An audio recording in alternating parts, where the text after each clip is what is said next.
Welcome to CES Innovation 2025. We're here with Human Security for All, World Academy of Arts and Sciences of the United Nations, and of course, Conscious Capital Foundation. I am here with a winner, Jason, and Jason's going to tell us a little bit about what he does and what inspires him for doing what he does. So, Jason, off camera, we were talking for a minute, and you were telling me you were happily retired as a tech entrepreneur and something happened. Tell our listeners what happened. What was that moment that inspired you to do what you're doing now? Well, I was get off the it was beach. about 2008, actually it's about 10 years ago.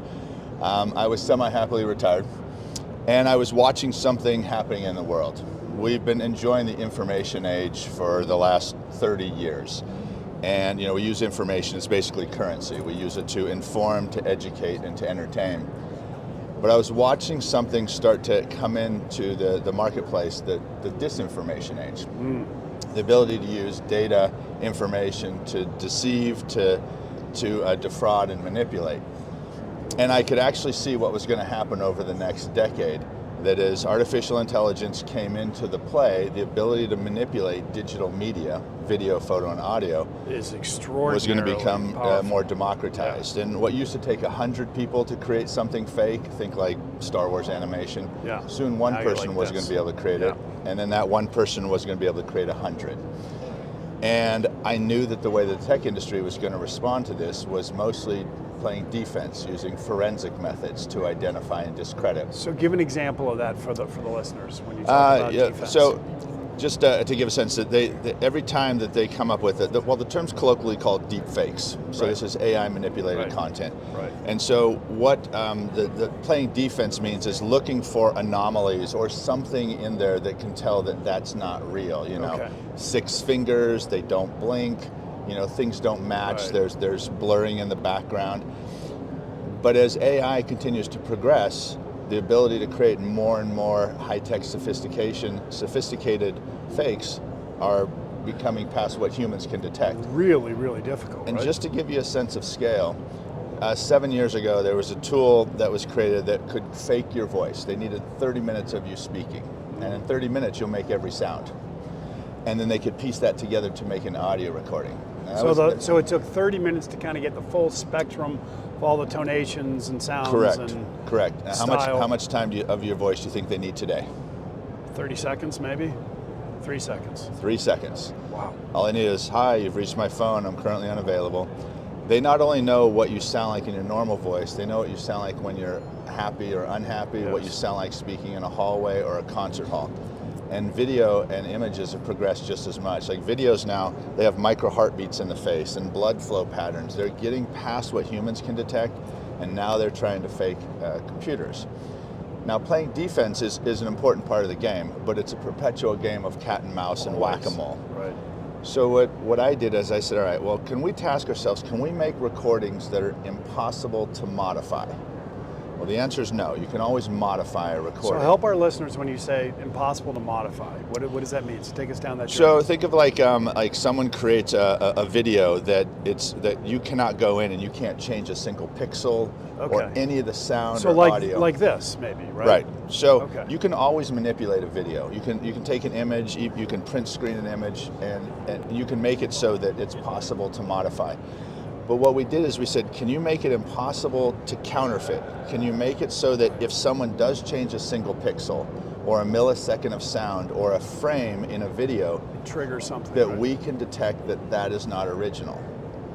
And that's what we did. Which is pretty much the holy grail for security, because you're saying you're proactive and you're utilizing what you're about to tell me soon, some sort of technology that provides the ability to entirely protect your... To validate the authenticity of something. And think about all the applications of this, whether it's, to reduce conflicts in the world. So if, like a lot of the images and video that are coming out of the Ukrainian war, they don't know if they're real. They don't know when and where. Right. And you have these problems, whether it's at a political rally, or you could damage people's reputations, relationships with fake content. Yes. And so what our goal is to create content that is impossible to modify. We're basically the counterpunch to AI. the technology that we created is not only AI proof, that means you can't use AI to modify, it's also quantum computing proof, that you can't actually use any amount of computing to actually change our content without it being detected. So that is super cool. So without breaking any kind of confidentiality about what's under the hood, can you help our listeners understand a little bit more about how you make that work? I'll speak to it at a basic level. So a video has multiple images per second. So it could be 30 images, could be 60 images. There's also sound. And you also have what's called metadata, attribution data. It could be the tilt of the device. It could be GPS locations. It could be information that's contained within the video or the image itself.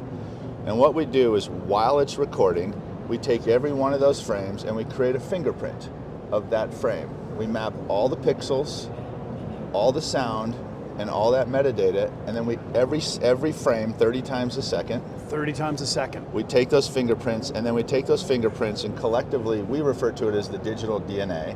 Just like the DNA that you have in your body, this is the digital DNA of the video. And we take that DNA and we store it in a distributed ledger.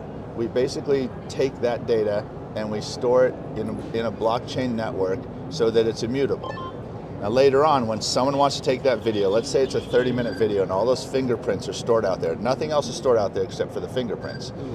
You take that 30-minute video, and if someone has changed a single pixel or a millisecond of sound, what happens? It goes through, it says, hey, that 30-minute video, that 1 second is not original.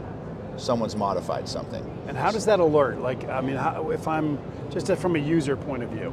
Well, there's multiple ways. The simplest way is, the slider bar you have at the bottom of a video where you can go, so it'll be all green, but that one part right there will be red. Got it. So we'll tell you, we can tell you that while we're recording, if there's 18,532 frames, we can tell you that 18,527 of them are original, but these 5 have changed. Awesome. And it's a great technology, and we want to use this. It's really to make the world a safer place. Yeah. It's just all that we do is we have one goal at our company at Swear, is to protect the truth. Beautiful. And I have to say that we're actually honored to be here at CES and to be honored by your organization to be one of the technologies that you've won the award. Yeah, one of the award winners this year. So we're very honored to be here. And it's such important work because the level of character damage and the ability to incite violence and so many different applications. Swing elections, upset cap tables. Right. There's a lot of things that you can do with high-tech fake content, and our goal is to prevent that. So we're going to keep an eye on you. How can everybody pay attention to what you're doing? So if you go out to swear.com, yes, we have swear.com, so swear to tell the truth, you will see what we're doing here at CES. We're also developing technologies that work across industries like the security and surveillance, logistics, transportation. We have a lot of technologies that can help both on the enterprise level and the consumer level, so swear.com. We call you Starfish because in a beach that's littered with all the problems of the world, we get to find people like you who are doing amazing work to make the world a better place. So thank you for being one of our Starfish. We can't wait to start to amplify your story out there and help you however we can. Great, thank you very much. Nice Appreciate job. it. Have a great show. Yeah, Thank you. You too.